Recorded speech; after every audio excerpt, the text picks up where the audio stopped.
अब्दुल्ला सरकार से क्यों दूर हुई कांग्रेस? उमर अब्दुल्ला ने सीएम पद की शपथ ले ली है। सुरेंद्र चौधरी डिप्टी सीएम बनाए गए हैं। एक के अलावा 5 अन्य सदस्य मंत्रिपरिषद में यानी 6 सदस्यों की मंत्रिपरिषद का गठन हुआ है।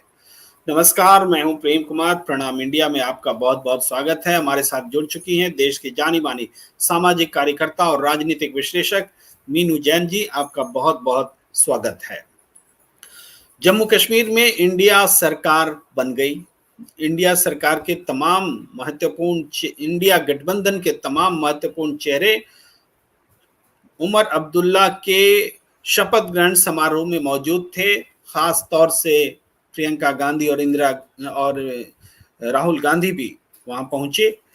इसके अलावा मल्लिकार्जुन खड़गे, केसी वेणुगोपाल सब वहां नजर आए। समाजवादी पार्टी के अध्यक्ष अखिलेश यादव भी दिखे और तमाम नेता इंडिया गठबंधन के। सिर्फ 2 चेहरे नजर नहीं आए, अरविंद केजरीवाल और ममता बनर्जी। इन दोनों के अलावा तमाम चेहरे वहां नजर आए। लेकिन आज की जो खबर है, एक खबर तो चुनाव जीतने के बाद एनसी प्लस कांग्रेस इंडिया गठबंधन की सरकार का बनना था जो हुआ। यहां तक कि पीडीपी की प्रमुख महबूबा मुफ्ती ने भी बहुत पॉजिटिवली इस सरकार को बधाई दी और कहा कि जनता ने ऐसा बहुमत दिया है कि कोई जोड़ तोड़ की भी संभावना नहीं है। हम उम्मीद करते हैं कि जनता के लिए काम होगा। तो उन्होंने भी एक इंडिया गठबंधन वाला वॉइस रखा। लेकिन कांग्रेस ने ऐलान किया कि वो उमर अब्दुल्ला की सरकार में शामिल नहीं होगी। इसको लेकर के सुबह से ही बहुत तरह की ऐसी बातें चली जो इंडिया गठबंधन के लिए नकारात्मक कही जा सकती हैं। और वो बातें थी कि आखिर क्यों कांग्रेस इस सरकार में शामिल होना नहीं चाहती, जिस सरकार को बनाने में उसने योगदान किया, जिसके लिए राहुल प्रियंका ने रैलियां की। कई रैलियां रद्द भी हो गई, विमान ही उतरने नहीं दिया गया इस वजह से भी। और ओवरऑल जो इंडिया गठबंधन का फिगर आया, जोड़ तोड़ की जनता ने संभावना को ही नकार दिया, किसी आशंका को आने ही नहीं दिया और एनसी को व्यापक समर्थन।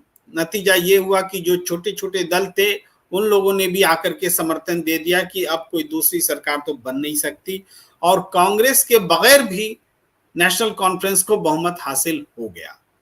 क्या यही कारण है कि कांग्रेस ने समझा कि मेरे बगैर भी सरकार चली सकती है, हमें महत्व नहीं मिलेगा, इसलिए ऐसा निर्णय लिया? या फिर एक महत्वपूर्ण बात जो कांग्रेस से बताई जा रही है लेकिन अभी उसका डंका नहीं पिटा है, वो मैं बता रहा हूं, वो ये कि कांग्रेस का कहना है कि हम स्टेटहुड की लड़ाई लड़ना चाहते हैं और सरकार हमारी प्राथमिकता नहीं है। सरकार तो इंडिया गठबंधन की शामिल हो गई, हम संघर्ष का रास्ता चूज करना चाहते हैं। स्टेटहुड जब तक नहीं होगा हम सरकार में नहीं आएंगे, ये कांग्रेस ने कहा है। जबकि गोदी मीडिया में ये चल रहा है कि कांग्रेस में अंदर खाने खींचतान थी। 6 सदस्य जीते, 2 को मंत्री बनाते तो 4 नाराज हो जाते। इस कारण से कांग्रेस ने सरकार में शामिल होने का फैसला नहीं किया। तो आप इस पूरी चीज को, पूरी घटना को, एक ऐसी सरकार जिसको कांग्रेस ने बनवाई, उसमें शामिल नहीं होने के फैसले को क्या वाजिब ठहराती हैं या कि अच्छा होता कि वो इस सरकार का हिस्सा होती? Unmute please, unmute please. Sorry. देखिए, ये जो कांग्रेस शामिल नहीं हुई है, डेफिनेटली एक जो आपका विरोधी है, मतलब भाजपा वाले हैं या भाजपा का आईटी सेल है, वो तो इसको नेगेटिवली प्रचार कर रहे हैं या उन्होंने शुरू भी कर दिया है कि देखो फूट पड़ गई उनमें। ये अगर फूट पड़ गई होती तो देखिए कांग्रेस पूरा एक कॉन्टिजेंट गया है। वहां पे प्रियंका है, राहुल है, केसी वेणुगोपाल है, खड़गे जी अध्यक्ष खुद हैं वहां पे कांग्रेस के। तो ऐसा कोई फूट वूट का स्थिति होती तो शायद टॉप लीडरशिप वहां ना जाती, सेकंड लीडरशिप को वहां पे भेज दिया जाता अगर फूट वाली स्थिति होती।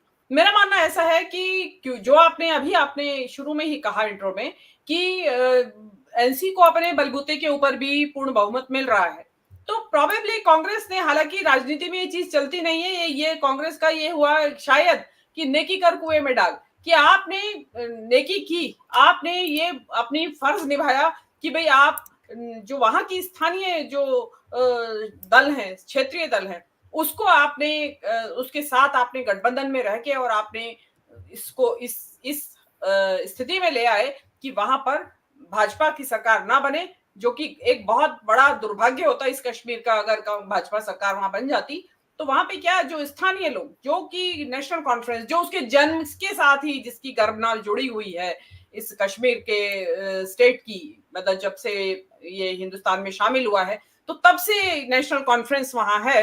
तो एक ऐसी पार्टी जो कि इस वक्त जख्म बहुत गहरे हैं जम्मू के, कश्मीर के लोगों के खासकर, तो उसमें शायद कांग्रेस ने ये सोचा होगी कि एक छोटा सा मंत्रिमंडल है, उसी में अगर हम भी टांग फंसाएंगे, एक फंसाने से मानेंगे नहीं, दो मंत्री वो भी चाहेंगे कि हम भी बन जाए, तो बजाय इसके कि एक जो नई जो एक जिसको कहते हैं बिसात बिछी है, या नया अभी जो एक उन्होंने एक सपना सजाया है, उसमें नींद में खलल डालने वाली बात कि भाई आप बहुत अच्छा एक माहौल जो है उसमें कांग्रेस की वजह से सीट को लेके या मंत्रिमंडल में विभागों को लेके कोई खलल पैदा ना हो, और लेट देम एंजॉय जो लोकल जो कश्मीरी सेंटिमेंट है।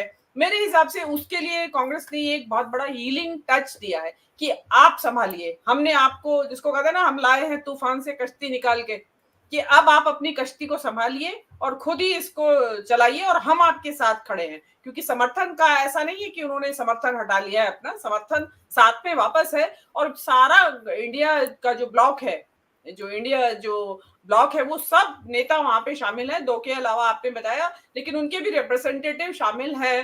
तो पूरा जो इंडिया ब्लॉक है वो पूरी मजबूती के साथ उमर अब्दुल्ला के साथ खड़ा हुआ है। और देखिए, जो कांग्रेस की तरफ से जो आपने कहा, इनफैक्ट यही कांग्रेस की मंशा होगी प्रोबेबली, और ये राहुल गांधी बार बार दोहराते रहे हैं कि हम स्टेटहुड दिलवा के रहेंगे। तो अब इसकी लड़ाई सरकार से बाहर रह के प्रोबेबली कांग्रेस चाहती होगी, और वहां के जो नेता हैं उनको भी शायद ट्रेन करना चाह रहे होंगे राहुल गांधी कि आपको इतना इजीली ये मंत्री पद ना मिले। तो इसलिए जो संघर्ष में जो लगे हैं, और जो स्थानीय भावनाएं, देखिए नेशनल कॉन्फ्रेंस को जो बहुमत मिला है वो बताता है कि वहां की आवाम जो चाहती है वो यही चाहती है कि नेशनल कॉन्फ्रेंस हमारे की सरकार बने और वो हमें रूल करे।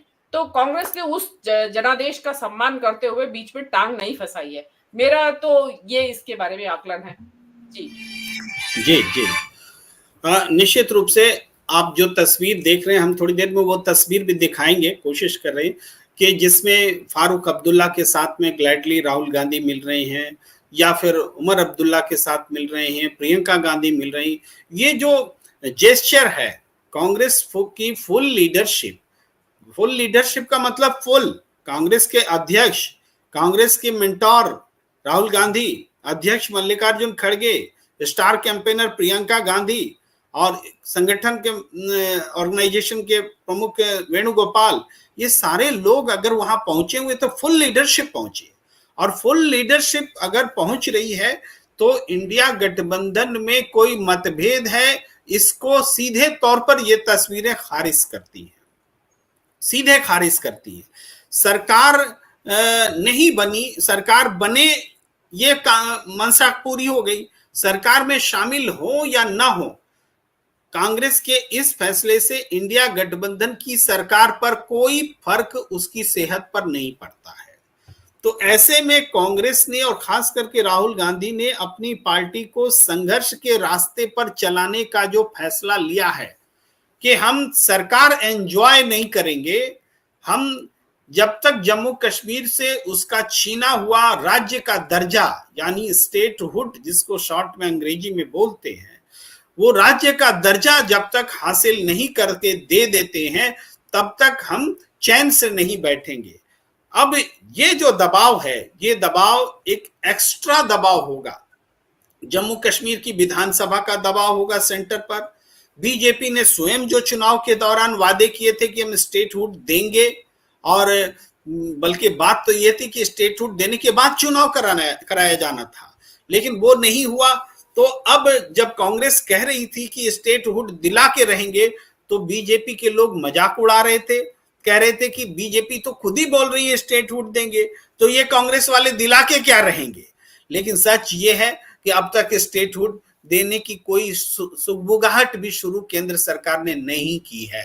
तो ये सुगबुगाहट नहीं बल्कि संघर्ष का आगाज बोलिए, कि कांग्रेस ने संघर्ष का आगाज कर दिया है कि हम सत्ता का सुख नहीं लेंगे अब जब तक स्टेटहुड जो है जम्मू कश्मीर को दिला नहीं देते। इसमें आने वाले समय में एक रणनीति भी दिखती है कांग्रेस का, की जो संख्या कम आई, इसको देख करके भी एक संघर्ष का रास्ता ही होता है, जनता से कनेक्शन ही होता है। राहुल गांधी ने जो इजाद किया है अपनी रणनीतिक शैली को राजनीति में, उसके तहत जम्मू कश्मीर में भी संगठन को वो यही सीख देना चाहते हैं कि सत्ता में रहकर नहीं, सत्ता से बाहर रह करके स्टेटहुड हासिल करने का संघर्ष कीजिए। उसके बाद जनता आपको बहुमत देगी, आपको ये जो कम संख्या आई है वो संख्या बड़ी होगी। आपको क्या लगता है मीनू जी? जी देखिए, जो आपने जो इसका पूरी तरीके से एक्सप्लेन कर दिया है, इसमें कुछ अब ये इसमें और डिटेल कहने के लिए तो मेरे पास तो कुछ बचता भी नहीं है। लेकिन हाँ, ये जरूर है कि जो लड़ाई एक्चुअली ये स्टेटहुड के लिए ही है, और ये सारा जो चुनाव था इसका फलक्रम ही यही था कि भाई इसको वापस स्टेटहुड दिया जाए। एक तरीके से तो धोखाधड़ी हुई है कश्मीर के लोगों के साथ कि भाई आपने पहले तो बोल दिया कि हम आपको स्टेटहुड देंगे, उसके बाद चुनाव होंगे, लेकिन अब जो है अब स्टेटहुड तो मिला नहीं। अब इसके लिए संघर्ष करना पड़ेगा। इसके लिए संघर्ष क्यों करना पड़ेगा, ये चीजें जो साफ साफ दिखाई दे रही है। जो उपराज्यपाल है, चुनाव घोषित होने से पहले भी उनकी शक्तियों में इजाफा किया गया था, उसके बाद चुनाव भी घोषित हो गए, सरकार भी चुन ली गई, लेकिन सरकार की शपथ ग्रहण समारोह से पहले फिर राज्यपाल को शक्तियां दी गई पुलिस विभाग को लेके कि ट्रांसफर और ये सब उनके अधिकार क्षेत्र में रहेगा। मतलब जो दिल्ली वाली हाल है उससे भी बुरा हाल, मतलब जो जम्मू कश्मीर का एडमिनिस्ट्रेशन है उसके ऊपर शिकंजा उपराज्यपाल का ही रहेगा। तो इससे ये लगता है कि केंद्र सरकार की मंशा नहीं है जम्मू कश्मीर को स्टेटहुड देने की। अगर जम्मू कश्मीर को स्टेटहुड देने की मंशा होती तो उपराज्यपाल की शक्तियों में इस तरीके से बार बार किश्तों में वो बढ़ावा ना करते। वो चाहते हैं कि उपराज्यपाल के जरिए केंद्र के हाथ में जम्मू कश्मीर की सत्ता रहे, और मेरे हिसाब से ये जो है एक बड़ा कन्फ्रंटेशन का पॉइंट बनेगा नेशनल कॉन्फ्रेंस और ये कांग्रेस भी इस बारे में, क्योंकि जब ये अड़ंगे लगाएंगे वहां जो उपराज्यपाल है, तरह तरह के अड़ंगे डेफिनेटली लगाएंगे जैसे दिल्ली में लगाते रहते हैं वो, तो उसी तरह के अड़ंगे यहाँ लगाएंगे। तो उसमें नेशनल कॉन्फ्रेंस के साथ कांग्रेस कंधे से कंधा लगा के उनके संघर्ष में उनका साथ देगी जम्मू कश्मीर के स्टेटहुड में, तो डेफिनेटली दबाव बढ़ेगा। और आप देखेंगे कि ये जो चल रही है बात, इसमें सोनम वांगचुक का भी आप ध्यान दें अगर उसको, तो वहां पे वो लगातार अनशन पे बैठे हुए हैं, चाहे उनको बाहर निकलने दे रहे हैं या नहीं दे रही है सरकार, उनके साथ जाती हो रही है, उनके जो मौलिक अधिकार है एक विरोध प्रदर्शन का, उसको उन्होंने कर्टेल करके रखा हुआ है, ज्यादा हो रहा है। तो वो चीज आप ये मान के चलिए कि जो वहां का सेंटिमेंट है लद्दाख का, तो वो तो नीचे तो बहुत ज्यादा है उसका, कश्मीर में तो बहुत ज्यादा इस चीज का दर्द है। नंबर एक तो फारूक अब्दुल्ला, ये जो उमर अब्दुल्ला है, वो तो इवन ये तक बात करते रहे कि हम 370 वापस बहाल करवाएंगे। हालांकि 370 को बहाल करना, इन तस्वीरों पर थोड़ी बात कर ली जाए, फिर आपकी बात को कंटिन्यू करेंगे। ये तस्वीर जो आप देख रहे हैं, राहुल गांधी हैं, उमर अब्दुल्ला हैं, प्रियंका गांधी हैं, ये तस्वीरें क्या बताती हैं कि इनके बीच में कोई झगड़ा हो गया है, मनमुटाव हो गया है, इस वजह से उमर अब्दुल्ला की सरकार में वो शामिल नहीं हो रही हैं? नहीं, मुझे नहीं लगता। मेरे हिसाब से तो वो जिसको कहते हैं, ये एक जो कांग्रेस सरकार ने उनको कहा है कि जैसे मैं कहा ना कि राय है तूफान से कश्ती निकाल के, कि भाई आप संभालिए, आप अपने राज्य को संभालिए, क्योंकि इस दौरान में जितना देखिए कष्ट जो 370 के एब्रोगेशन के बाद 35A के एब्रोगेशन के बाद जो हुआ, उसमें स्थानीय नेताओं को बहुत नजरबंदी और पता नहीं क्या क्या उन्होंने भुगतना पड़ा। और तो आप इस तस्वीर में भी देखिए मीनू जी, तस्वीरें भी बहुत कुछ बयां करती है। ध्यान दिलाना चाहता हूं, ये उस हॉल की तस्वीर है जिसमें सबसे आगे की पंक्ति में जो नेता बैठे हैं और देख रहे हैं उमर अब्दुल्ला का शपथ ग्रहण समारोह। उसमें सबसे अगली पंक्ति पर आप देख रहे हैं फारूक अब्दुल्ला के एक तरफ प्रियंका गांधी है, दूसरी तरफ राहुल गांधी है। राहुल गांधी के बगल में अखिलेश यादव बैठे हैं और अखिलेश यादव के बगल में मुझे लगता है सीपी डी राजा हैं, मैं जहां तक समझ पा रहा हूं, और उनके बगल में जी डी राजा ही है और उनके बगल में संजय सिंह है। ये सारे नेता बगल में बैठे हैं। आम आदमी पार्टी के अरविंद केजरीवाल नहीं गए लेकिन संजय सिंह गए। तो ये कहीं ना कहीं एक इंडिया गठबंधन की मजबूती को बताती है, एकता को बताती है और ये तस्वीर बता रही है कि पूरा कांग्रेस का लीडरशिप उमर अब्दुल्ला के मुख्यमंत्री बनने से खुश है और खुशी का इजहार कर रहा है। ये इजहार करने की जो ललक दिखती है उससे ये पता चलता है कि वो सारी बातें मन मुटाव की जो फैलाई जा रही हैं वो कहीं ना कहीं डिस्टोर्टेड एक एक्शन है। जी जी देखिए, उनको तो कुछ भी बोलना है क्योंकि यहाँ पे बड़े स्मूथली सरकार बन गई है। देखिए, बीजेपी ने हर तरह का प्रपंच करा कि कश्मीर के अंदर, जम्मू कश्मीर के अंदर भाजपा की लीडरशिप में सरकार बने। उसके लिए क्या किया गया? सीटों का डिलिमिटेशन किया गया, जो कि पूरे इंडिया के अंदर 2026 में ड्यू था कि जनगणना होने के बाद 2026 में डिलिमिटेशन होगा सीटों का, विधानसभा की और लोकसभा की सारी। लेकिन इनके लिए क्या किया गया? जम्मू कश्मीर के लिए समय से पहले 2022 में डिलिमिटेशन कर दिया गया।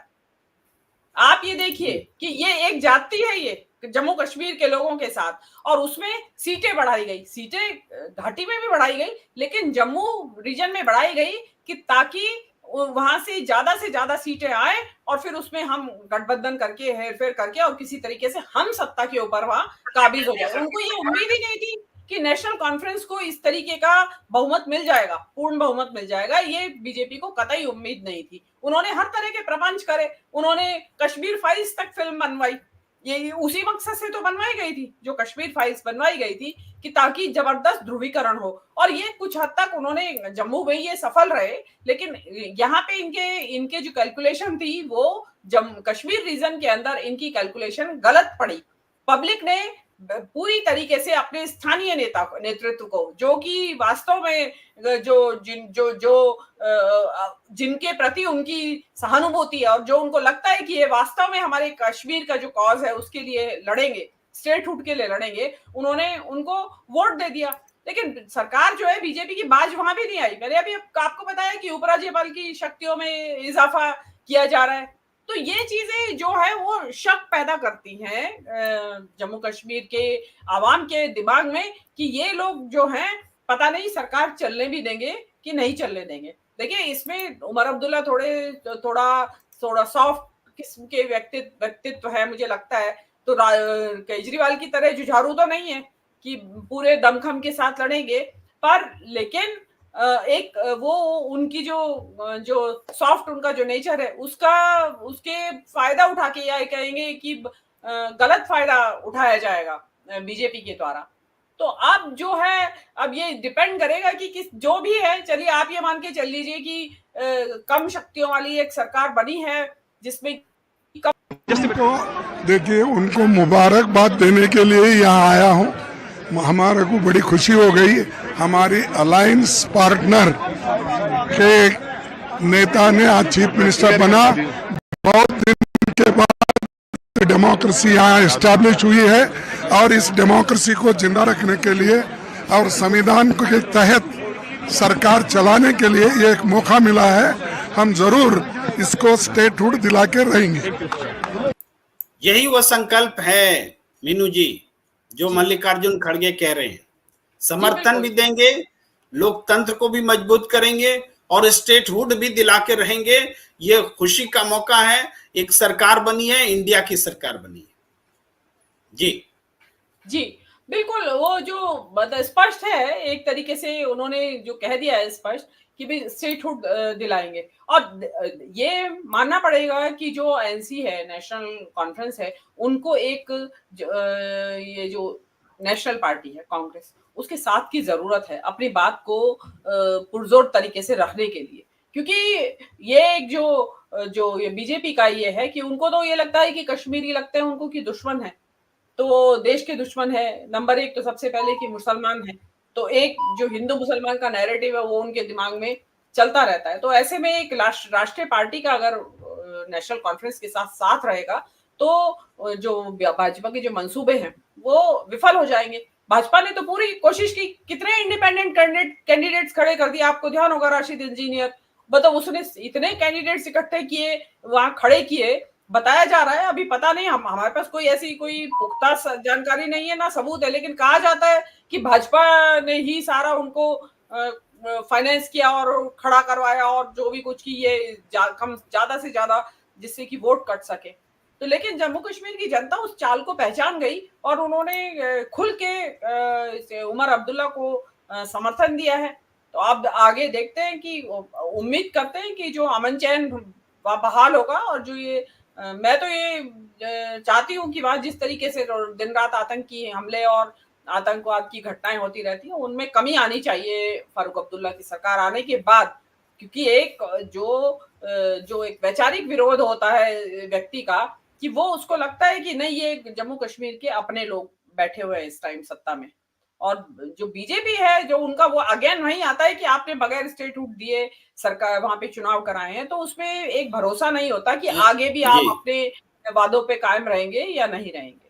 जी जी मीनू जी, कुछ प्रतिक्रियाओं के साथ आते हैं। लोगों के भी बहुत सवाल होते हैं, उसका भी जवाब देना जरूरी होता है। विधि जी का सवाल है कि सर एनसी ने भी ये प्रॉमिस किया था स्टेटहुड वाला, एनसी ने प्रॉमिस किया था, लेकिन एनसी के घोषणा पत्र में 370 और 35A की वापसी की का भी वादा था, जिस पर चुनाव प्रचार के दौरान जोर नहीं दिया गया। और कांग्रेस ने जो पूरे इंडिया गठबंधन की तरफ से एक धारा रखा स्टेटहुड का, जो जम्मू में भी पॉपुलर था, कश्मीर में भी पॉपुलर था, और उसको एनसी ने भी अडॉप्ट किया और इंडिया गठबंधन का यह रेजोल्यूशन हुआ कि स्टेटहुड चाहिए।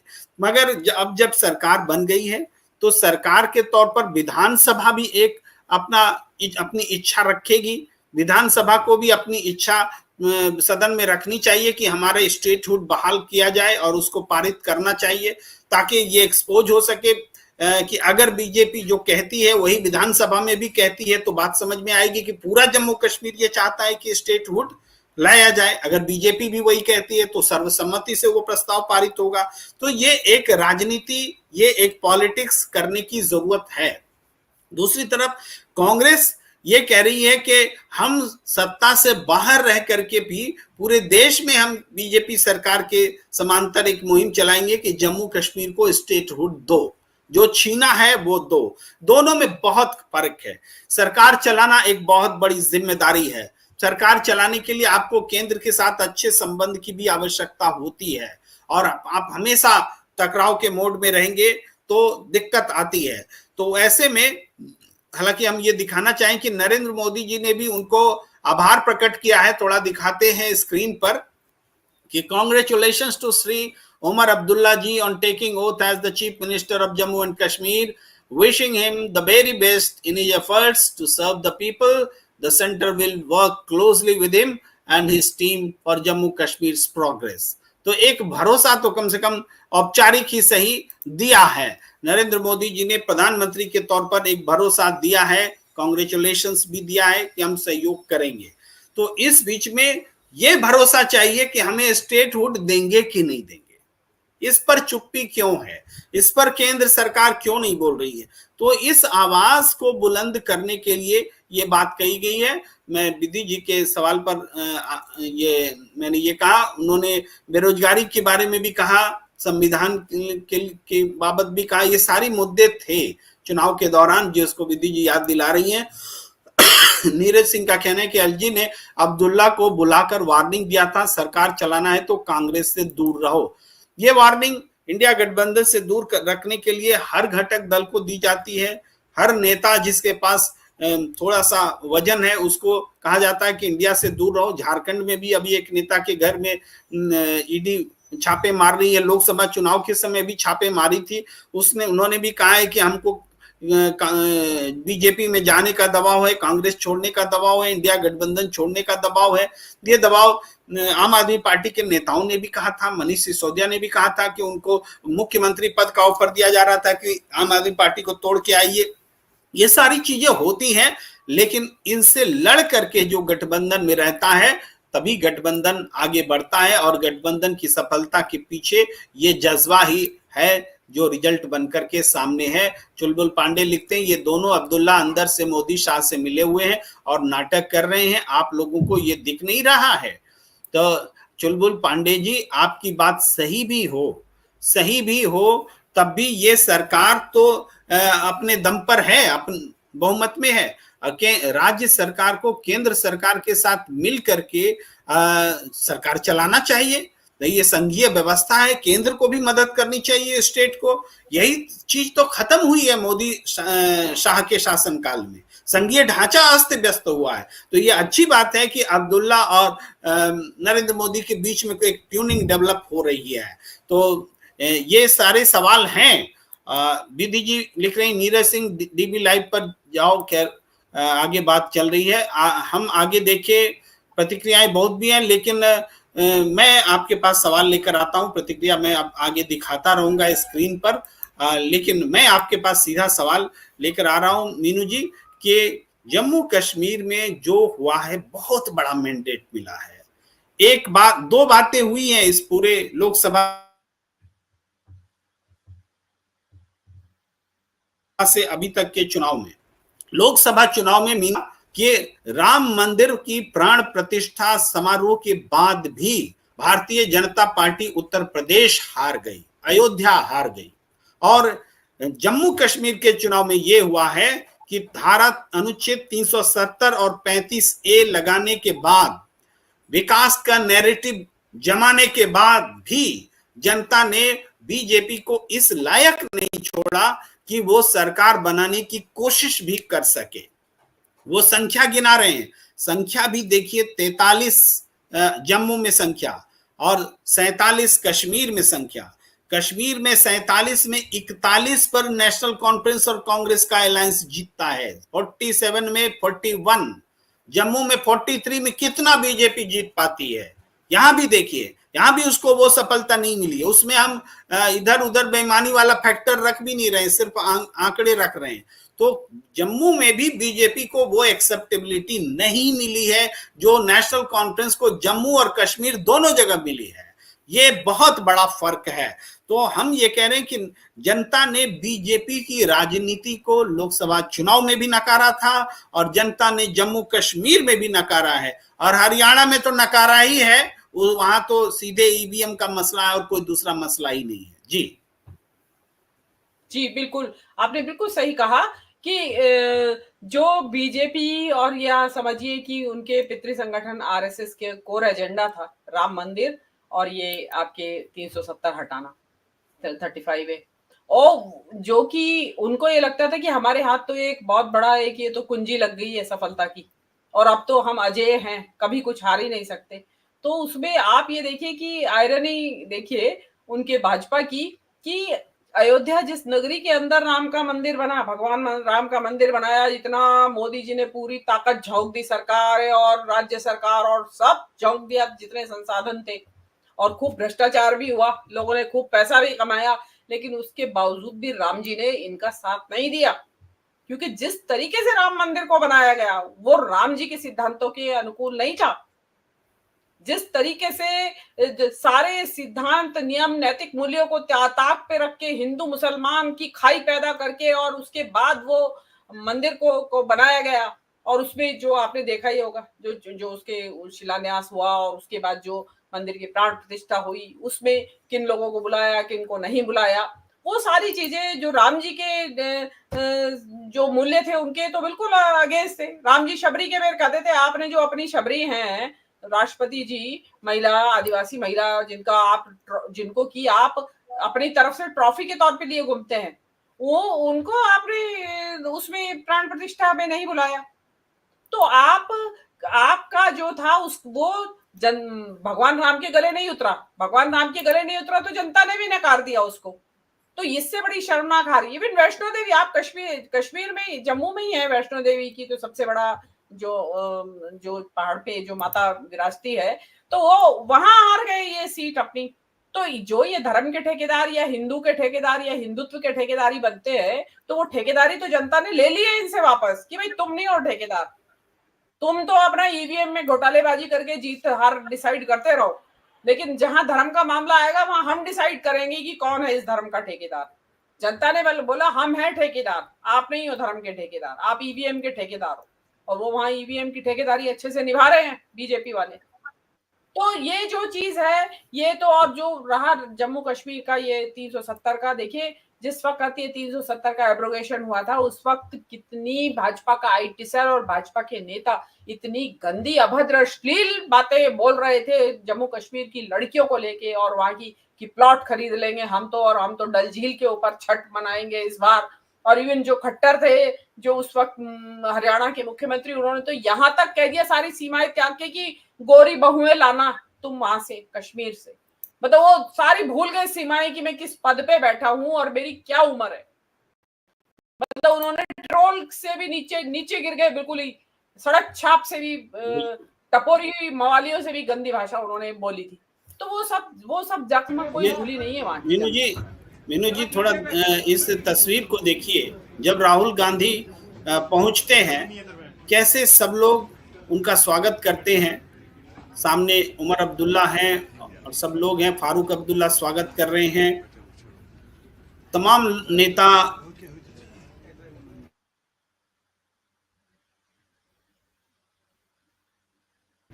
हम उस तस्वीर को दिखाते हैं, आप देखिए, ये कनिमोझी हैं, संजय सिंह हैं, डी राजा हैं, अखिलेश यादव हैं, ये सब खड़े होकर के उनका स्वागत कर रहे हैं, अभिवादन कर रहे हैं। और तमाम नेता जो पीछे से मैं समझ नहीं पा रहा, अभी फारूक अब्दुल्ला से मिले और ये प्रियंका गांधी सबसे मिल चुकी, ये तस्वीर है। तो ये तस्वीर बताती है कि राहुल गांधी की इंडिया गठबंधन में एक्सेप्टेबिलिटी क्या है और उस समारोह में राहुल गांधी की अहमियत क्या है, इसको बताती है ये तस्वीर। इसलिए मैंने खोज कर इसको दिखाया और अपने दर्शकों के सामने रखा, क्योंकि मुझे याद आ रहा था, मैं तो लाइव में उस समय एक टीवी चैनल में बैठा था, चीजें देख ही रहा था। तो मीनू जी क्या कहेंगे, कुछ कहिए राहुल गांधी की इस तस्वीर पर।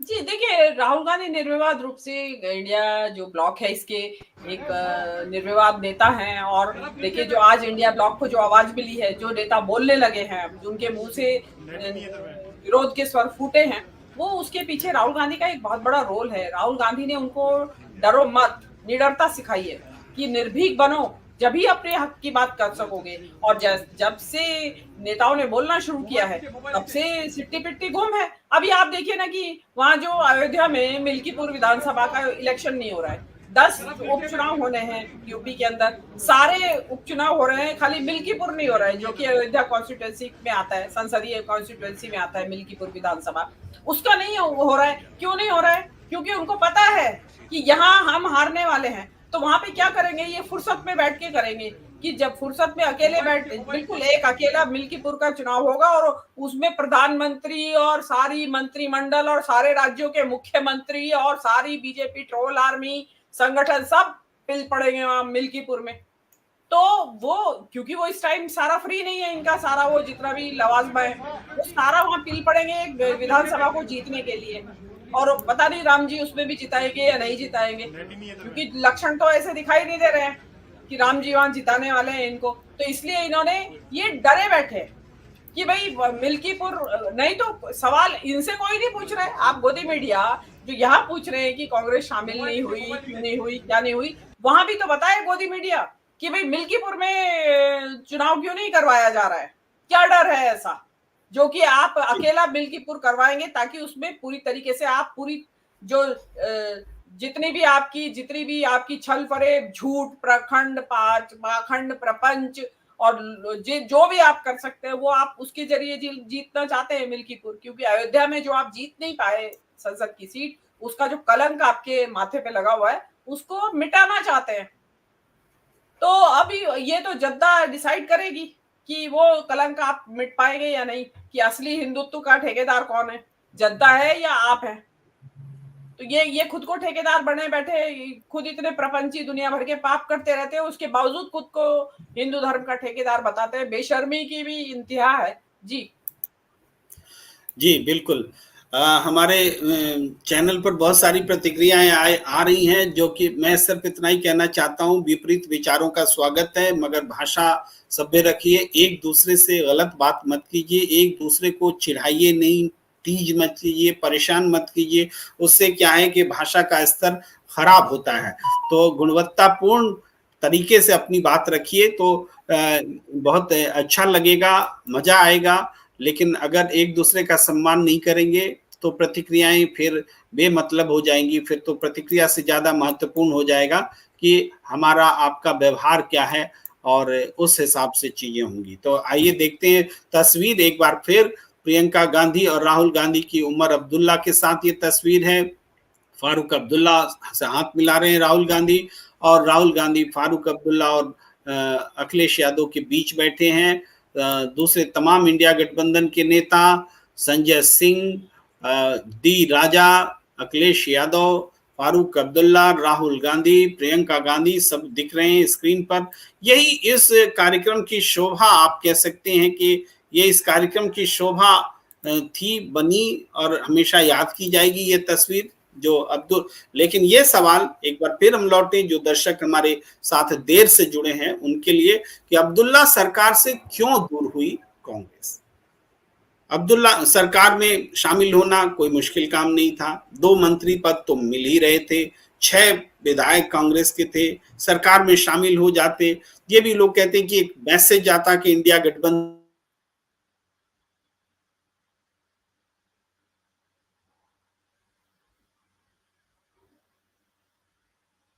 में कांग्रेस आई है, कांग्रेस जीती है, कहीं ऐसा बातें ये भी होने लगी कि कांग्रेस के भीतर में मतभेद तो नहीं है कि 2 नाम चुनेंगे तो 4 नाराज हो जाएंगे। अरे 4 नाराज भी हो जाएंगे तो कौन सी कांग्रेस की सरकार गिर जा रही है, फिर भी एनसी की सरकार बनी हुई है, इंडिया गठबंधन की सरकार बनी हुई है। तो नाराजगी जो नहीं बनेगी, मायूस हो सकते हैं, लेकिन नाराज क्यों होंगे। लेकिन ये सारी बातें हुई, मगर असली कारण क्या था कि अब्दुल्ला सरकार से कांग्रेस दूर हुई। असली कारण ये है कि कांग्रेस ने बताया है कि हम स्टेटहुड हासिल करने तक अपना संघर्ष जारी रखना चाहते हैं। ये संघर्ष सत्ता से बाहर रह करके हम करेंगे, और सत्ता हमारी सुरक्षित है, इंडिया गठबंधन की सरकार सुरक्षित है, सरकार को समर्थन कांग्रेस का है, नेता स्वयं मौजूद रह करके सरकार के दीर्घायु होने की कामना कर रहे हैं और बधाई दे रहे हैं। तो ऐसे में स्टेटहुड के संघर्ष को एक जुबान दी है, केंद्र सरकार पर एक दबाव बनाया है कि कांग्रेस सत्ता में तब तक नहीं सरकार में शामिल होगी जब तक वो स्टेटहुड का दर्जा दिला नहीं देती। जी मीनू जी। जी बिल्कुल। देखिए, एक रिजॉल्व जिसको कहते हैं, कई बार होता है ना कि भाई मैंने तो ये एक व्रत ले लिया है, ये एक मेरा निश्चय है, या एक कहते हैं कि मेरा दृढ़ निश्चय है कि जब तक मैंने ऐसा नहीं होगा तब तक मैं ये नहीं करूंगा। तो कांग्रेस का एक ये रिजॉल्व है जो कि भाई हम जब तक कि हमने एक ये शपथ उठा ली है कि हम जम्मू कश्मीर का को स्टेट का दर्जा दिलवा के ही रहेंगे।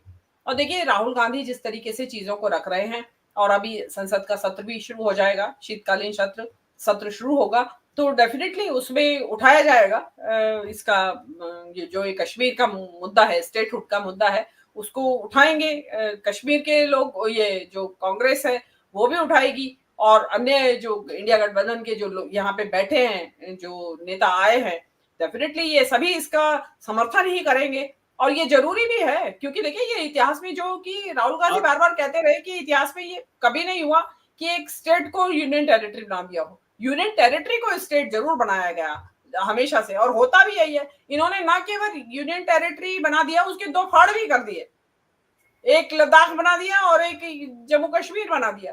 तो जितनी ज्यादा उसकी बेइज्जती कर सकते थे कश्मीर की, इन्होंने की। मैं तो यही कहूंगी क्योंकि वो अपने जो वोट बैंक है, जो नॉर्थ इंडिया का जो वोट बैंक है, उसको खुश करना चाहते थे, क्योंकि जो इनका जो वोटर है वो बड़ी गंदी निम्न मानसिकता के व्यक्ति है, कुत्सित मानसिकता के लोग हैं। वो जम्मू कश्मीर के लोगों समर्थक के बोलिए, साथ बीजेपी के जो समर्थक हैं। जी, आप ये समझ लीजिए, या वोटर जो समर्थक हैं तो वो वोट भी देते हैं। तो वो जो लोग हैं नहीं, वो वो यहाँ थोड़ा सा फर्क है, मैं टोक रहा हूं तो कारण से। हाँ, जो जी जी, वोटर बोलिए है वो बोलिए। जो वोटर है वो सभी समर्थक वोट समर्थक है, जरूरी जी नहीं है, लेकिन जो समर्थक है वो भी वोटर होंगे। तो इसलिए हम थोड़ा एहतियात बरतने बोल रहे हैं। वोटर एक बड़ा समुदाय होता है, हम बहुत सम्मान के साथ वोटर बोलते हैं, इसलिए हमने थोड़ा हस्तक्षेप किया था। जी, बीजेपी के जो वोटर्स है, मैंने कहा बीजेपी के जो वोटर्स है, सब वोटर्स नहीं, इंडिया के सारे वोटर्स नहीं, जो बीजेपी के जो समर्थक कह लीजिए, चलिए आप कह रहे हैं तो यही कर कह देते हैं, तो वो कुत्सित मानसिकता के लोग हैं। उनको जो जम्मू कश्मीर में जो 370 को एब्रोगेशन किया गया, 35 हटाया गया और उसके बाद उसका दो फाड़ कर दिए गए, तो उनको बड़ा मजा है। जैसे होता है ना कि एक सैडिस्टिक प्लेजर लेना, किसी दूसरे के दुख से खुशी प्राप्त करना, तो ये एक बड़ी कुत्सित मानसिकता का परिचायक होता है। तो वो बीजेपी ने वो भरपूर फायदा उठाया उसका, और देखिए उसको 2000 इसको उसके बाद जो 2019 में जो चुनाव हुए उनमें उनका फायदा मिला, और वो बार बार कहते रहे कि देखिए हमने कश्मीर को में हटा दिया 370 और उसको मिला दिया उसके अंदर। बहुत अच्छी बात है, आपने मिलाया और उसको आपने, लेकिन जो आपने वायदा किया था कि यहाँ से आतंकवाद का सफाया हो जाएगा और कश्मीर में बाहर आ जाएगी और यहाँ इन्वेस्टमेंट आ जाएगा, तो ऐसा कुछ नहीं हुआ। वहां लगातार हमले हो रहे हैं। जब केंद्र में मोदी जी की सरकार बनी, उसके सरकार बनते ही 5 दिन लगातार आतंकी हमले हुए, अफसर मारे गए उसमें, सेना के और पुलिस के अफसर भी मारे गए उस पे। और अभी भी यदा कदा आती रहती है, रोजमर्रा खबरें आती रहती है, यहाँ आतंकी हमला हो गया, वहां आतंकी हमला हो गया। तो आपकी सरकार थी, आप कितना निपट पाए? नहीं निपट पाए उससे। और रही बात इन्वेस्टमेंट की, तो मुझे तो लगता नहीं कि वहां कोई इन्वेस्टमेंट, इवन आपके अडानी जी नहीं पहुंचे, अंबानी जी नहीं पहुंचे, तो कहाँ इन्वेस्टमेंट वहां पे हो रही है? तो हमें तो दिखाई नहीं दे रही है। आप देखते हैं कि अब जो सरकार बनी है इसके बाद क्या स्थिति आती है, क्या लोग आते हैं वहां, क्या ये सरकार क्या इनिशिएटिव लेती है। हालांकि इनके जो यही है। सरकार के जो अधिकार हैं, वो अधिकार क्षेत्र बड़ा सीमित है, लेकिन क्या कर पाएंगे वो देखने वाली बात होगी। जी जी, मीनू जी, प्रियंका गांधी ने भी ट्वीट किया है, और उन तस्वीरों के साथ जो कुछ तस्वीरें हमने दिखाई, उन्होंने अपनी तरफ से ट्वीट किया है कि जम्मू कश्मीर के मुख्यमंत्री श्री उमर अब्दुल्ला जी और उनके मंत्रिमंडल के सभी सदस्यों को बहुत बहुत बधाई। अपने वोट की ताकत से न्याय व लोकतंत्र की आवाज बुलंद करने के लिए जम्मू कश्मीर की आवाम का शुक्रिया और भविष्य की शुभकामनाएं।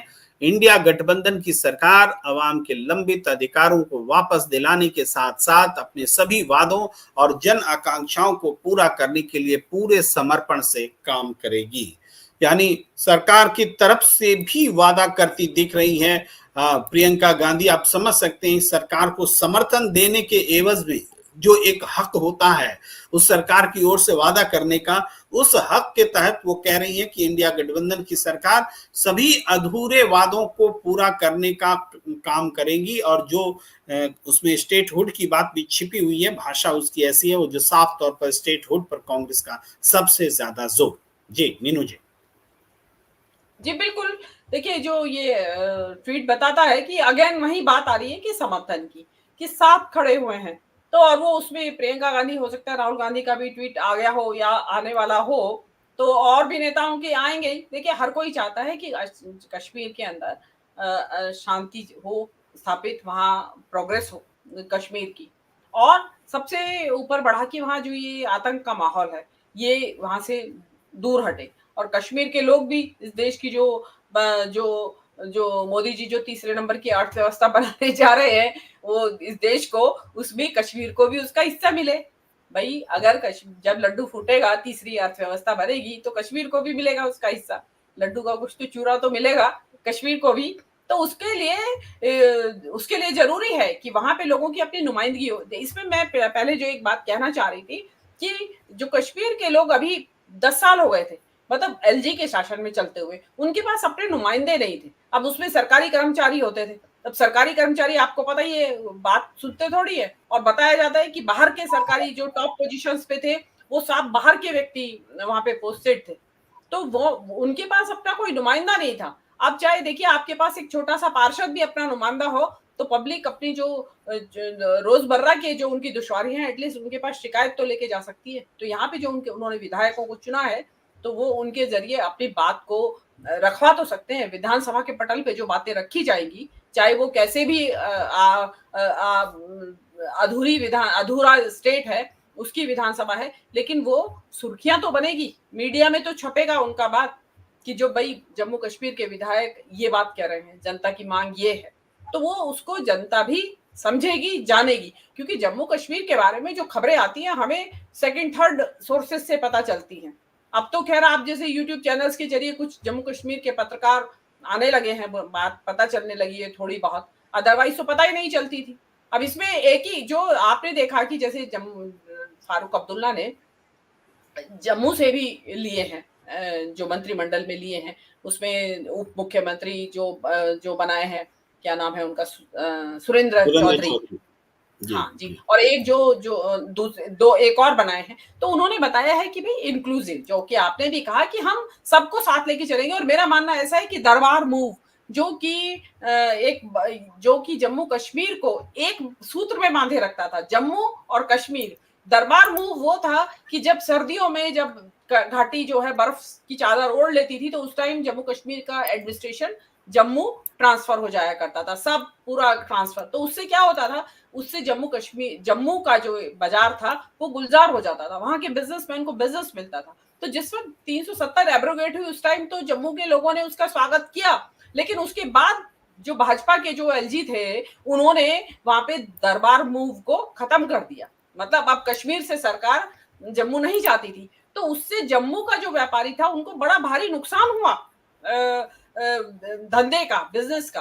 तो इसमें जो उमर अब्दुल्ला है और कांग्रेस ने भी कहा था कि अगर हमारी सरकार आएगी तो हम दरबार मूव की जो परंपरा है उसको दोबारा चालू करेंगे। देखिए इसमें बिजनेस से ज्यादा महत्वपूर्ण था कि इस बहाने से जम्मू और कश्मीर के लोग एक दूसरे के नजदीक आते थे, क्योंकि उसके साथ साथ जब प्रशासन मूव होता था और बाजार में भी स्पेशल बिक्री सामान चीजें बिक्री के लिए आती थी, तो कश्मीर के लोग भी खरीदने आते थे वहां पर। तो वो एक बॉन्डिंग उनके बीच में पैदा होती थी।